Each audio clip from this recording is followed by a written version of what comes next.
اعلنوا هذا النکاح واجعلوه في المساجد او كما قال علیہ الصلاۃ والسلام۔ بزرگان محترم اور برادران عزیز،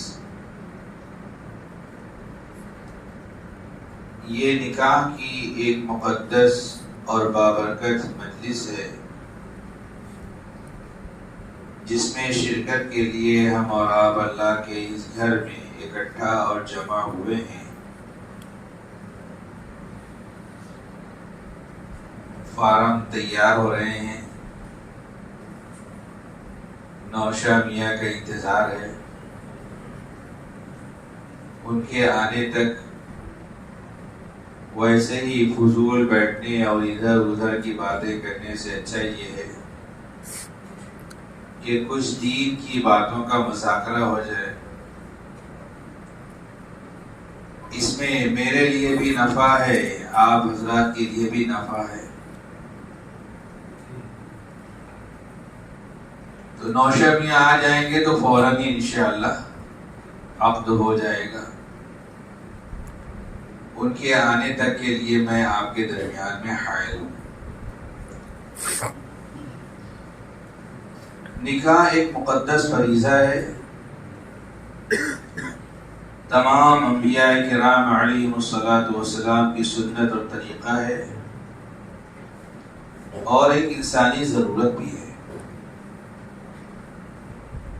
حدیث شریف میں حضور پاک صلی اللہ علیہ وسلم نے ارشاد فرمایا ہے کہ اربع من سنن المرسلین، یعنی 4 چیزیں تمام انبیاء کرام علیہ الصلاۃ والسلام کی سنت اور طریقہ ہیں۔ اس میں آپ صلی اللہ علیہ وسلم نے یہ باتیں ارشاد فرمائی: الحیاء والتعطر والسواک والنکاح، حیا کرنا، عطر لگانا، مسواک کرنا اور نکاح کرنا۔ نکاح کو اللہ تبارک و تعالی نے اپنی آیات میں سے ایک آیت، یعنی قدرت کی نشانیوں میں سے ایک نشانی بتایا ہے۔ ارشاد خداوندی ہے: وَمِنْ آيَاتِهِ أَنْ خَلَقَ لَكُم مِّنْ أَنفُسِكُمْ أَزْوَاجًا، اس کی قدرت کی نشانیوں میں سے یہ بات ہے کہ اس نے تم میں سے تمہارا جوڑا پیدا کیا، تمہارا جوڑا بنایا۔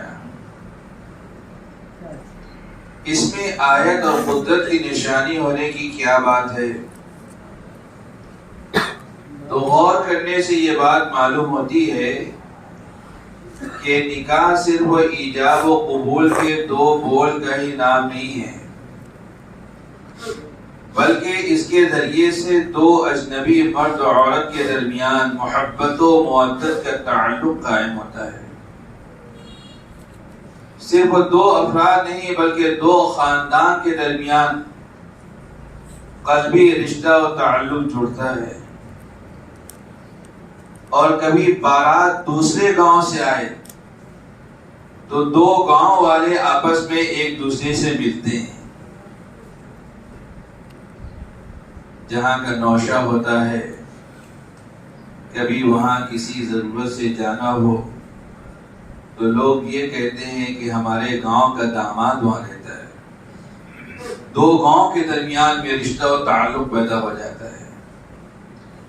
دلوں کے درمیان الفت و محبت کا پیدا کرنا انسان کے بس کی بات نہیں ہے، اللہ تبارک و تعالی کا فعل ہے۔ اور نکاح کے اس مقدس عمل کے ذریعے سے اللہ تبارک و تعالی وہ الفت و محبت دلوں کے اندر پیدا کر دیتے۔ پھر نکاح کا مقصد بیان کیا گیا ہے کہ لِتَسْكُنُوا إِلَيْهَا، تاکہ اس کے ذریعے سے تم اپنی زندگی میں سکون حاصل کرو۔ انسانی زندگی کے 2 شعبے ہیں، ایک گھر کے اندر کی زندگی کا شعبہ ہے، ایک گھر کے باہر کی زندگی کا شعبہ ہے۔ دونوں کا نگراں اور ذمہ دار اللہ تبارک و تعالی نے 2 الگ الگ لوگوں کو بنایا ہے۔ گھر کے اندر کی زندگی کا شعبہ ہے، اس کا نگراں اللہ تبارک و تعالیٰ نے عورت کو بنایا ہے۔ گھر کے باہر کی زندگی کا جو شعبہ ہے، اس کا نگراں اللہ تبارک و تعالیٰ نے مرد کو بنایا ہے۔ عورت کی یہ ذمہ داری ہے کہ گھر کی چہار دیواری کے اندر رہے اور راعیت الدار اور ملکۃ البیت بن کر کے زندگی گزارے، گھر کی نگراں، گھر کی رانی بن کر کے زندگی گزارے۔ مرد کی ذمہ داری یہ ہے کہ گھر سے باہر نکلے، دو پیسہ کما کر کے لائے تاکہ وہ بھی باعزت طریقے پر زندگی گزار سکے، اس کے اہل و عیال بھی باعزت طریقے پر زندگی گزار سکے۔ جب مرد کسب معاش کے لیے گھر سے باہر نکلتا ہے، شام کے وقت تھکا ماندہ اپنے گھر واپس آتا ہے، تو اس کو جس سکون و اطمینان کی حاجت و ضرورت ہوتی ہے، وہ سکون و اطمینان اس کو اپنی رفیق حیات و شریک زندگی کے ذریعے ہی سے حاصل ہوتا ہے۔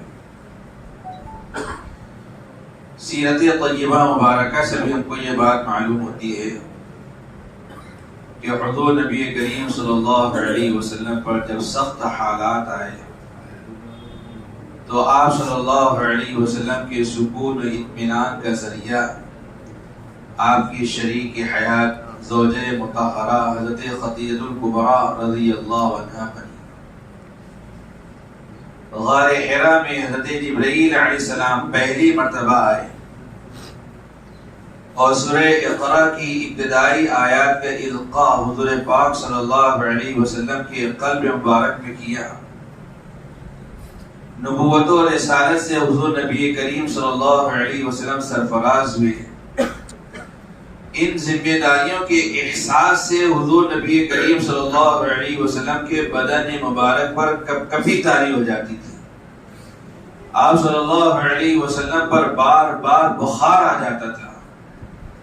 حضور صلی اللہ علیہ وسلم حضرت جبرائیل امین علیہ السلام سے ملاقات کر کے سیدھے اپنے گھر تشریف لائے۔ حضرت خدیجہ الکبریٰ رضی اللہ عنہا سے کہا کہ زملونی زملونی، مجھے چادر اڑا دو، مجھے چادر اڑا دو۔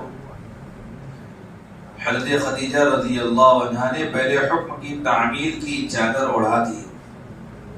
پھر حضور پاک صلی اللہ علیہ وسلم کے سرانے بیٹھ کے پوچھا کہ میرے سرتاج آج آپ کو کیا ہوا ہے؟ آپ کی حالت اتنی بدلی ہوئی کیوں ہے؟ تو حضور پاک صلی اللہ علیہ وسلم نے غار حرا میں حضرت جبرائیل علیہ السلام کے آنے کا اور وحی کے القاء کی کیفیت کا بیان فرمایا، اور یہ بات بھی بیان فرمائی کہ لقد خشیت علی نفسی، مجھ کو تو اپنی جان کے ضائع ہونے کا، ہلاک ہونے کا اندیشہ ہو گیا تھا۔ تو حضور پاک صلی اللہ علیہ وسلم کی تسلی تشفی کا سامان حضرت خدیجہ الکبریٰ رضی اللہ عنہا بنی۔ حضرت خدیجہ رضی اللہ عنہا نے اس موقع پر یہ بات ارشاد فرمائی کہ کلا واللہ لا یخزیک اللہ ابدا انک لتحمل الکلا وتکسب المعدوم وتعین علی نوائب الحق۔ نہیں، خدا کی قسم ہرگز ایسا نہیں ہو سکتا، آپ ذلیل و رسوا ہو جائیں، یہ نہیں ہو سکتا۔ کیوں؟ اس لیے کہ آپ لوگوں کا بوجھ اٹھاتے ہیں، آپ مہمانوں کی مہمان نوازی کرتے ہیں، آپ مصیبت زدہ کی مصیبت میں کام آتے ہیں، اتنے بلند اخلاق آپ کے ہیں، اتنی پاکیزہ صفات آپ کی ہیں، تو اللہ تبارک و تعالیٰ آپ کو ذلیل و رسوا نہیں کرے گا، ہلاک نہیں کرے گا۔ حضور پاک صلی اللہ علیہ وسلم کا اس ماحول میں ساتھ دینے والا کوئی نہیں تھا۔ اندازہ کیجئے، تصور کیجئے کہ حضرت خدیجہ الکبریٰ رضی اللہ عنہا کے ان کلمات کے ذریعے سے حضور پاک صلی اللہ علیہ وسلم کا کتنا حوصلہ بلند ہوا ہوگا، اور آپ صلی اللہ علیہ وسلم کو کتنی راحت اور کتنا سکون حاصل ہوا ہوگا۔ عورت اس سکون اطمینان کا ذریعہ و سبب بنتی ہے۔ ظاہر سی بات ہے کہ نکاح کے ذریعے سے زندگی کا جو سکون و اطمینان مطلوب ہے وہ تمام مراحل میں شریعت و سنت کی رعایت کیے بغیر حاصل ہو نہیں سکتا۔ جو بندہ تمام مراحل میں شادی بیاہ سے متعلق شریعت و سنت کی پابندی کرے گا تو یہ سکون و اطمینان اس کو حاصل ہوگا۔ اس سلسلے میں لمبی چوڑی قرآنی تعلیمات ہیں، نبوی ہدایات ہیں۔ رشتے کے انتخاب کے سلسلے میں شریعت کی یہ رہنمائی اور رہبری ہے کہ دینداری کو بنیاد بنا کر نکاح کرو۔ حضرت ابو ہریرہ رضی اللہ عنہ فرماتے ہیں کہ رسول اللہ صلی اللہ علیہ وسلم نے ارشاد فرمایا کہ عورت سے نکاح 4 بنیادوں پر کیا جاتا ہے۔ کبھی مال کو بنیاد بنایا جاتا ہے، کبھی حسن و جمال کو بنیاد بنایا جاتا ہے، کبھی حسب نسب کو بنیاد بنایا جاتا ہے، اور کبھی دینداری کو بنیاد بنایا جاتا ہے۔ حضور پاک صلی اللہ علیہ وسلم نے ارشاد فرمایا کہ فاظفر بذات الدین، دین کو بنیاد بنا کر کے نکاح کرو، تم کامیاب ہو جاؤ گے۔ دینداری کے علاوہ جتنی بنیادیں ہیں وہ کمزور بنیادیں ہیں، وہ کھوکھلی بنیادیں ہیں۔ مال ہمیشہ رہنے والی چیز نہیں ہے، کبھی اس کے پاس ہے کبھی اس کے پاس ہے۔ حسن و جمال بھی عارضی شے ہے، ہمیشہ باقی رہنے والی چیز نہیں ہے۔ حسب نسب، چودراہٹ اور وجاہت، یہ بھی ہمیشہ قائم اور برقرار رہنے والی چیز نہیں ہے، اس کے اندر بھی تبدیلی واقع ہوتی رہتی ہے۔ لیکن دینداری ایک ایسی چیز ہے کہ جیسے جیسے حالات گزرتے ہیں، دن آگے بڑھتا ہے، ویسے ویسے دینداری کے اندر اضافہ ہوتا چلا جاتا ہے۔ دینداری کی بنیاد پر نکاح کیا جائے گا تو جیسے جیسے دن گزرے گا رشتہ مستحکم ہوتا چلا جائے گا، مضبوط ہوتا چلا جائے گا۔ اور باقی 3 بنیادوں پر نکاح کیا جائے گا تو اس کی بنا پر بنیادیں اگر ختم ہو گئی تو رشتہ بھی کمزور پڑ جائے گا، ازدواجی تعلقات کے اندر جو ہے اثر اور فرق واقع ہو جائے گا۔ جن لوگوں نے دینداری کو بنیاد بنا کر کے نکاح کیا، انہوں نے دنیا ہی میں جنت کا مزہ پا لیا۔ حضرت مولانا احمد علی لاہوری رحمۃ اللہ علیہ بہت بڑے عالم تھے۔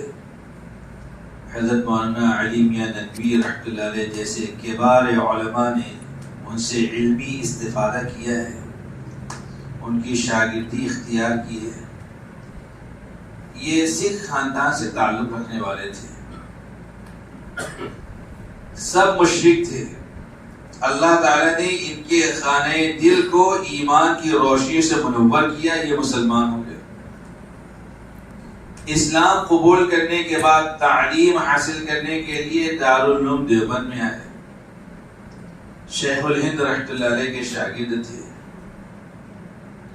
اسی زمانے میں پنجاب کے کوئی بہت بڑے رئیس اپنی لڑکی کا رشتہ تلاش کرنے کے لیے نکلے۔ وہ یہ سمجھتے تھے کہ دیندار لوگ مدارس میں رہتے ہیں، مدارس میں گھومے پھرے، آخر میں دارالعلوم دیوبند آئے۔ شیخ الہند رحمۃ اللہ علیہ سے ملاقات کی، کہا کہ حضرت میری لڑکی بڑی ہو گئی ہے، رشتے کی تلاش ہے، کوئی اچھا رشتہ، کوئی اچھا لڑکا آپ کو سامنے ہو تو بتلائیے۔ اس گفتگو کے دوران مولانا احمد علی لاہوری رحمۃ اللہ علیہ سامنے آ گئے، تو اس رئیس نے پوچھا کہ یہ لڑکا کون ہے؟ تو شیخ الہند رحمۃ اللہ علیہ نے کہا کہ یہ لڑکا لاوارث ہے، اس کی کوئی ماں نہیں ہے، اس کا کوئی باپ نہیں ہے، یہ نامسلم ہے، مدرسے میں پڑھنے کے لیے آیا ہے۔ تو ان صاحب نے کہا کہ بہت اچھی بات ہے، اگر یہ لاوارث لڑکا ہے تو میں اس کا باپ بن جاؤں گا، اور میں اپنی لڑکی کا عقد جو اس کے ساتھ مجھے کرنا چاہتا ہوں، آپ اس سے پوچھیے۔ شیخ الہند رحمۃ اللہ علیہ نے پوچھا کہ نکاح کرو گے؟ تو کہا کہ حضرت میں ایک غریب و مفلس آدمی ہوں، مجھ کو کون لڑکی دے گا؟ تو شیخ الہند رحمۃ اللہ علیہ نے تفصیل بیان کی کہ بہت بڑے مالدار آدمی ہیں، اپنی لڑکی کا نکاح آپ کے ساتھ میں کرنا چاہتے ہیں۔ مولانا احمد علی لاہوری رحمۃ اللہ علیہ نے کہا کہ میں تیار ہوں۔ نکاح کے لیے متعین ہوا کہ کل عصر کی نماز کے بعد نکاح ہوگا۔ بات پکی ہو گئی، اس میں زیادہ تاخیر بھی نہیں، کل عصر کی نماز کے بعد نکاح ہوگا۔ مولانا احمد علی لاہوری رحمۃ اللہ علیہ کے پاس صرف وہ بدن کا کپڑا تھا، اس کے علاوہ کوئی دوسرا کپڑا بھی نہیں تھا۔ ساتھیوں کو جا کر کے خوشخبری سنائی کہ میرا رشتہ پکا ہو گیا ہے، کل میرا نکاح ہونے والا ہے۔ دوسرا دن آیا تو ساتھیوں نے کہا کہ تمہارے پاس کوئی دوسرا کپڑا نہیں ہے، ایسا کرو کہ اسی کپڑے کو اتارو، دھو لو، یہ صاف ہو جائے گا۔ ان کی بات سمجھ میں آ گئی، کپڑا اتار کر کے دھو لیا۔ سردی کا موسم تھا، دھوپ نہیں نکلی تھی۔ مولانا احمد علی لاہوری رحمۃ اللہ علیہ کہتے ہیں کہ ظہر کی نماز کے بعد میں کپڑا لے کر کے دوڑتا تھا، اس کو ہوا میں لہراتا تھا تاکہ سوکھ جائے۔ عصر کی اذان ہو گئی، کپڑا نہیں سوکھا، وہی کپڑا پہن کر کے مجلس عقد کے اندر بیٹھے۔ لڑکی کے باپ نے دیکھا کہ کل اس کے جسم کے اوپر کپڑا تھا، وہ میلا تھا، آج بھی اس کے جسم کے اوپر وہی کپڑا ہے لیکن آج گیلا ہے، یعنی اس کے پاس کوئی دوسرا کپڑا نہیں ہے۔ مولانا احمد علی لاہوری رحمۃ اللہ علیہ فرماتے ہیں کہ میرے خسر کو اللہ تبارک و تعالی نے سونے کا دل دیا تھا۔ میری ایسی مفلسی اور غربت کی حالت کو دیکھ کر بھی انہوں نے رشتہ رد نہیں کیا۔ وہ سمجھتے تھے کہ اس سے زیادہ نیک اور دیندار بچہ کوئی دوسرا نہیں ہے، میری لڑکی کے رشتے کے لیے یہی سب سے مناسب ہے۔ نکاح ہو گیا۔ نکاح کے کچھ مہینوں کے بعد رخصتی ہوئی۔ رخصتی کے بعد مولانا احمد علی لاہوری رحمۃ اللہ علیہ دلہن کو لے کر کے اپنے گھر گیا، جہاں بھی ان کے قیام کی جگہ ہوگی وہاں لے کر کے گئے۔ 2 مہینہ لڑکی مولانا احمد علی لاہوری رحمۃ اللہ علیہ کی بیوی ان کے ساتھ میں جو ہے رہ کر کے میکے میں آئی، اور ان 2 مہینوں کے اندر جو فاقہ بھی آیا، کھانے پینے کی تنگی بھی ہوئی۔ وہ رئیس زادی آرام و آشائش کے اندر جو پلی ہوئی لڑکی تھی، یہاں آ کر کے اس نے جو فاقہ برداشت کیا۔ 2 مہینے کے بعد میکے گئی۔ مولانا احمد علی لاہوری رحمۃ اللہ علیہ فرماتے ہیں کہ میں تو یہ سوچ رہا تھا کہ اب یہ واپس نہیں آئے گی، رئیس زادی یہ کیسے میرے ساتھ میں جو زندگی گزارے گی، میرے یہاں کھانے پینے کی بھی تکلیف ہے۔ تو وہ گئی ان کی دلہن اپنے میکے، تو گھر والا نے پوچھا کہ بیٹی کیسی گزری؟ تو دینداری کی برکت دیکھیے۔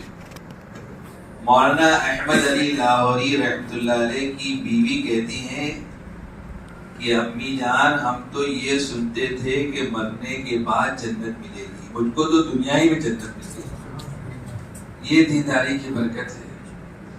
دینداری کی بنیاد پر نکاح ہوتا ہے تو اللہ تبارک و تعالی اس کے ذریعے سے جو سکون و اطمینان عطا فرماتے ہیں، وہ سکون و اطمینان مادی وسائل کے اندر، ظاہری اسباب کے اندر جو نہیں ہوتا۔ رشتے کے انتخاب میں دینداری کو بنیاد بنانے کا شریعت میں حکم ہے۔ پھر تقریب نکاح کا انعقاد ہے۔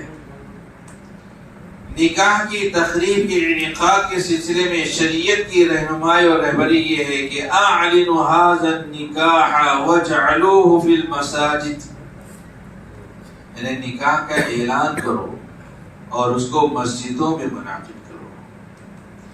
مسجد کے دینی، ایمانی، روحانی اور عرفانی ماحول کے اندر اس تقریب کا انعقاد کیا جائے گا تو لازمی طور پر اس کے اثرات زندگیوں کے اوپر جو پڑیں گے۔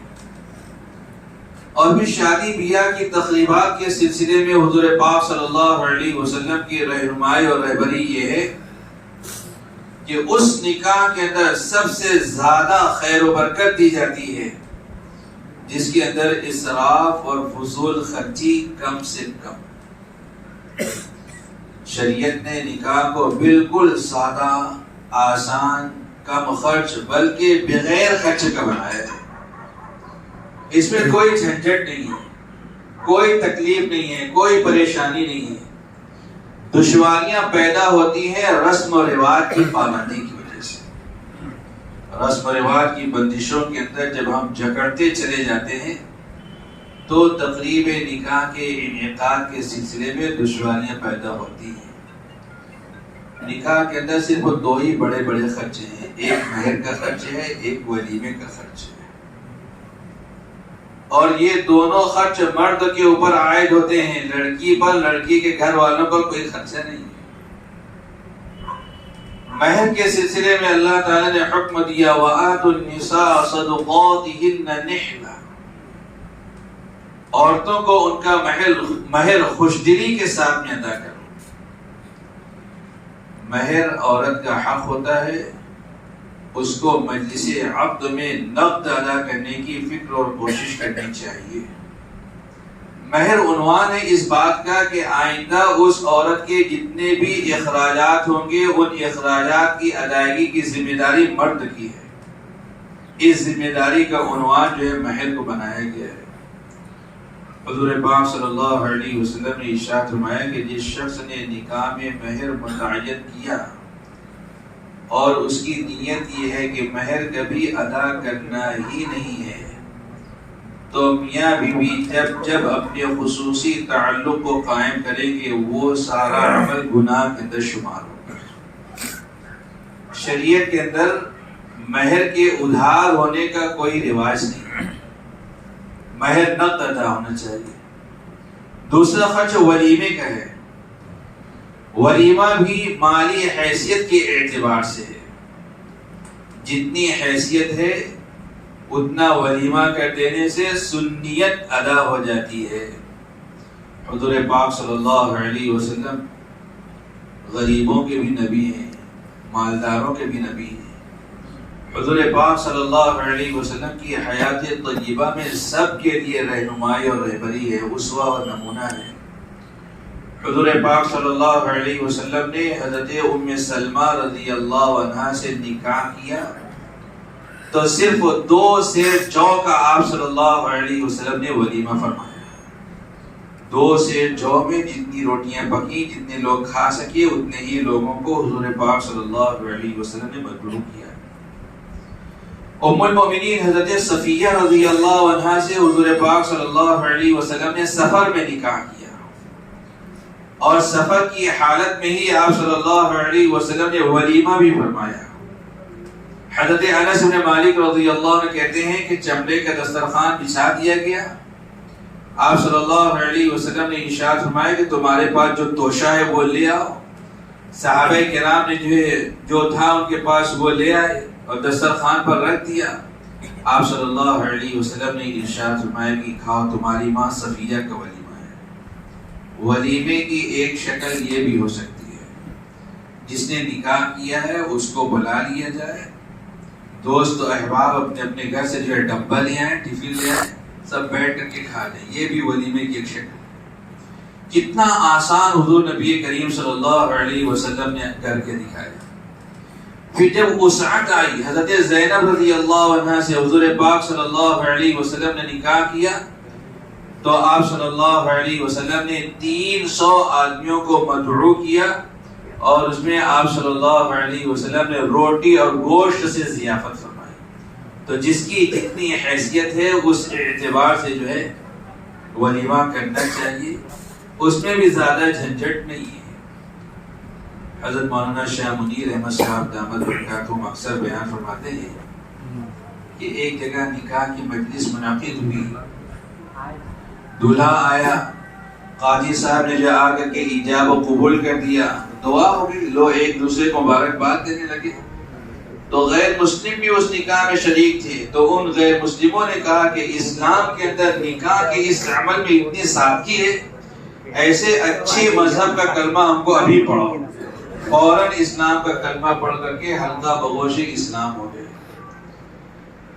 تقریب نکاح کے انعقاد کے بعد اب شریعت نے کچھ ذمہ داریاں مرد کے اوپر عائد کی ہیں، شریعت نے کچھ ذمہ داریاں عورت کے اوپر عائد کی ہیں.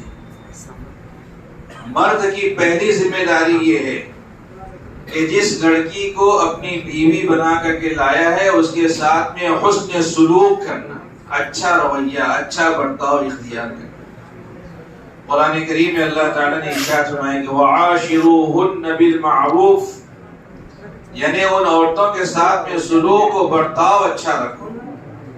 حکیم الامت حضرت مولانا اشرف علی تھانوی رحمۃ اللہ علیہ فرماتے ہیں کہ ہم دنیا میں دیکھتے ہیں کہ کوئی بڑا آدمی کسی کی طرف سے سفارش کر دیتا ہے تو اس سفارش کا بہت احترام کیا جاتا ہے۔ یہاں اللہ تبارک و تعالیٰ عورتوں کے حق میں سفارش کر رہے ہیں تو اس سفارش کا کتنا احترام کیا جانا ضروری ہے وہ ظاہر ہے۔ سلوک و رویہ اچھا رکھیں۔ اللہ تبارک و تعالیٰ نے سکون و اطمینان کے حصول کے لیے اس صنف نازک کو، اس لڑکی کو بیوی بنا کر کے جو تمہارے حوالے کیا ہے، یہ لطف و مدارات کی چیز ہے، پیمانے کا اکھاڑا نہیں ہے۔ حضور پاک صلی اللہ علیہ وسلم کی ازواج مطہرات کے پاس آ کر کے عورتوں نے شکایت کی کہ مرد ان کو مارتے ہیں۔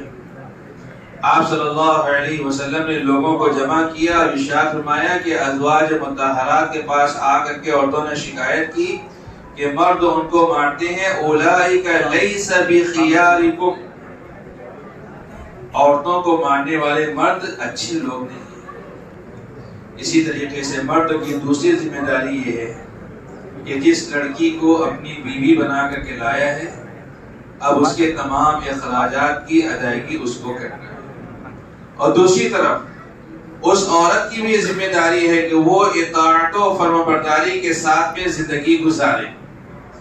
صرف اطاعت و فرمانبرداری کے ساتھ میں زندگی گزارنے کی بھی بڑی برکات ظاہر ہوتی ہے۔ روایات میں ہے کہ ایک صحابی سفر پر روانہ ہوئے، ان کے والد نیچے رہتے تھے اور یہ اپنی اہلیہ کے ساتھ اوپر رہتے تھے۔ سفر پر روانہ ہوتے وقت عورت کو تاکید کی کہ جب تک کہ میں واپس نہیں آؤں اوپر سے نیچے مت اترنا۔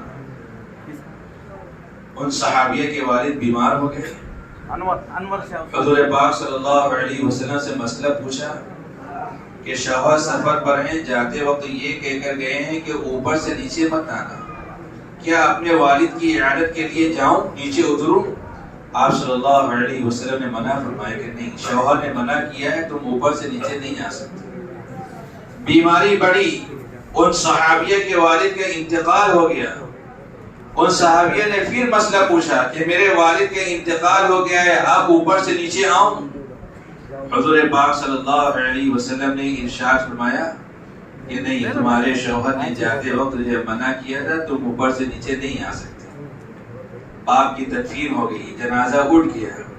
حضور پاک صلی اللہ علیہ وسلم نے اس صحابیہ کو یہ بات کہلوائی کہ اپنے شوہر کی اطاعت و فرمانبرداری کی بنا پر اللہ تبارک و تعالی نے تمہارے والد کی مغفرت فرمائی۔ اطاعت و فرمانبرداری کی ایسی برکات ظاہر ہوتی ہے۔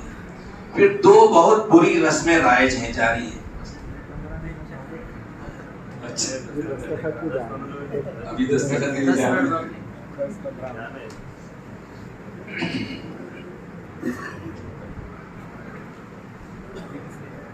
دو بہت بری رسمیں ہیں۔ ایک رسم ہے رونمائی کی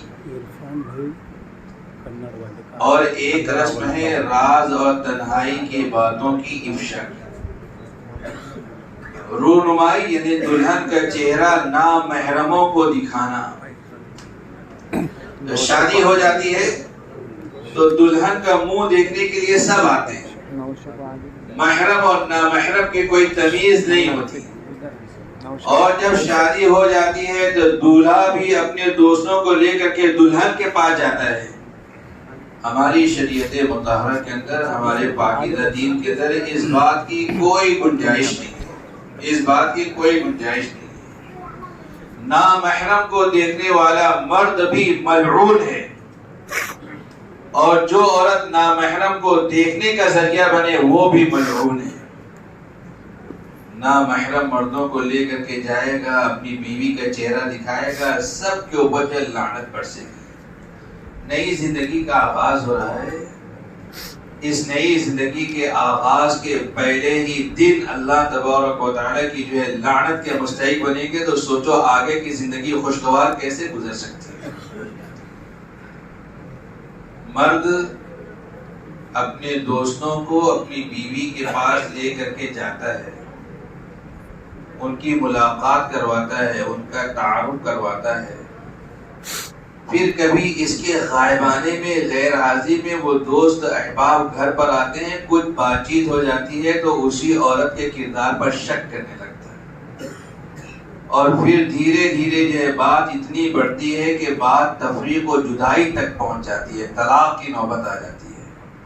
اور بے غیرت مرد یہ ذرا بھی نہیں سوچتا کہ یہ جو صورتحال پیدا ہوئی ہے اس وجہ سے پیدا ہوئی ہے کہ میں خود ہی اپنے دوستوں کو لے کر کے بیوی کے پاس اور دلہن کے پاس گیا تھا۔ تو رونمائی کی یہ رسم بہت ہی بری رسم ہے، شریعت مطہرہ کے اندر اس کی کوئی گنجائش نہیں۔ اسی طریقے سے راز اور تنہائی کی باتوں کا افشا کرنا، اس کو ظاہر کرنا، لوگوں کے سامنے بیان کرنا، یہ بھی بہت بری بات ہے۔ اللہ تبارک و تعالیٰ نے کھڑکی، دروازے، دیوار اور پردے بنائے اس لیے ہیں کہ تنہائی کی بات پوشیدہ رہے، اس کا افشا کسی کے سامنے نہ ہو۔ روایات کے اندر یہ بات ہے کہ وہ لوگ بھی ملعون ہیں جو راز اور تنہائی کی باتوں کا افشا لوگوں کے سامنے کرتے ہیں۔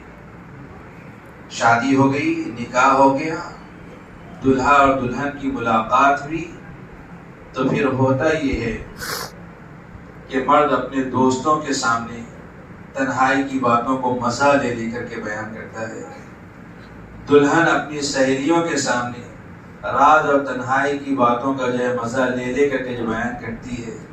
یہ عمل جو ہے لعنت کا مستحق بنانے والا عمل ہے۔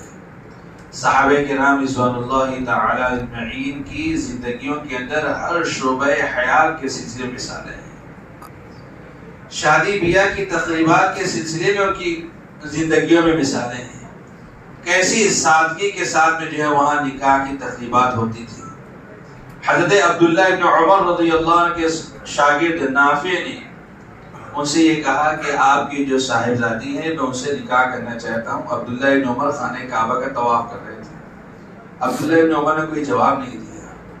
ان کے شاگرد نافع نے سوچا کہ انہوں نے کوئی جواب نہیں دیا، اب آئندہ کبھی میں اس بات کا تذکرہ نہیں کروں گا۔ مدینہ منورہ واپس گئے، حضرت عبداللہ ابن عمر رضی اللہ عنہ کو بلایا اور کہا کہ تم طواف کرتے وقت شادی کے بارے میں کچھ بات کر رہے تھے؟ انہوں نے کہا کہ ہاں میں آپ کی صاحبزادی سے نکاح کرنا چاہتا ہوں۔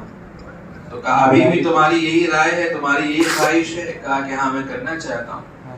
حضرت عبداللہ ابن عمر رضی اللہ عنہ نے دو گواہوں کو بلایا، نافع کا نکاح اپنی صاحبزادی کے ساتھ کرتے اور کہا کہ جس وقت ہم خانہ کعبہ کا طواف کر رہے تھے دل اللہ تعالیٰ کی طرف متوجہ تھے، اس وقت تم نے یہ بات چھیڑی تو میں نے جواب دینا مناسب نہیں سمجھا، اس لیے بعد میں جو اس کا تذکرہ فرمایا۔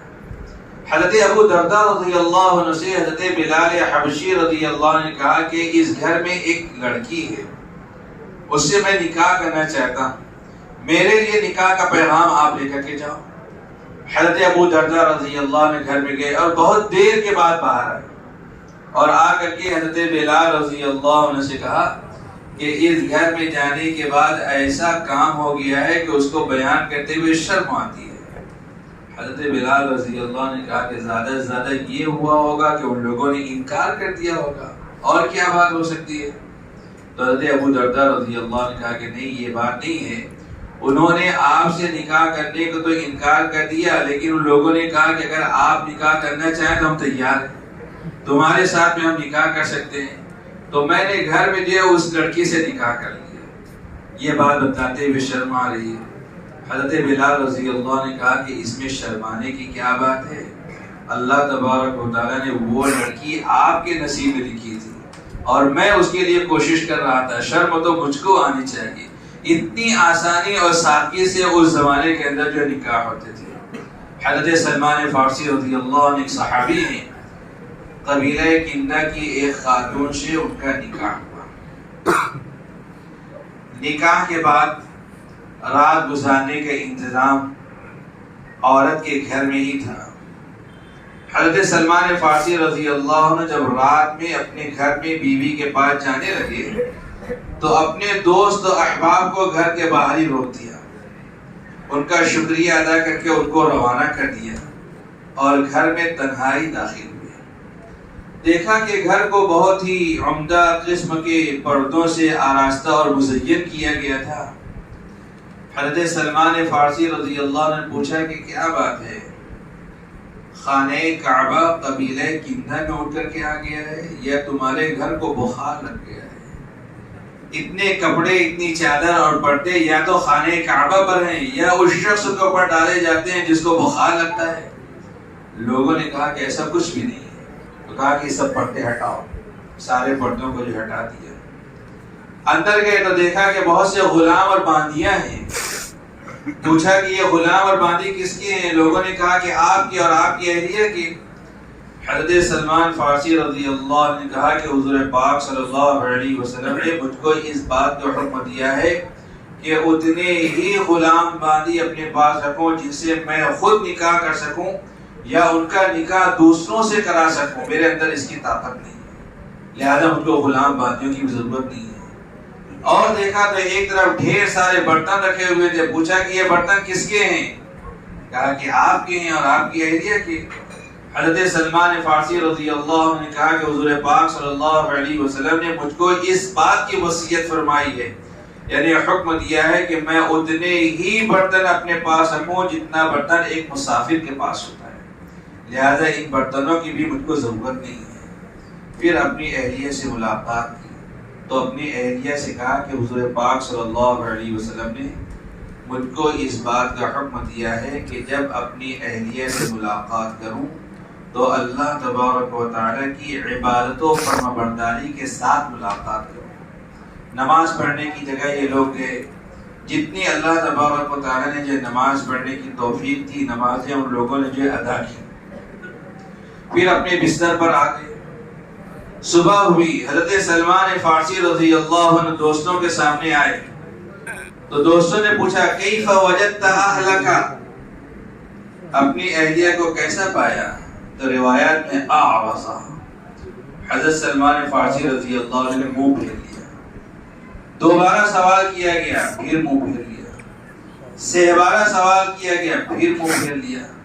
چوتھی مرتبہ سوال کیا گیا تو حضرت سلمان فارسی رضی اللہ عنہ نے کہا کہ حضور پاک صلی اللہ علیہ وسلم نے ارشاد فرمایا کہ جو مرد عورت راز اور تنہائی کی باتوں کا لوگوں کے سامنے اظہار کرتے ہیں ان کا معاملہ ایسا ہے جیسے کتا اور کتی راستے میں اپنی ضرورت پوری کر رہے ہیں۔ اللہ تبارک و تعالیٰ نے یہ پردے اور دروازے لگائے اسی لیے ہیں کہ جو چھپی ہوئی باتیں ہیں وہ چھپی بھی رہیں۔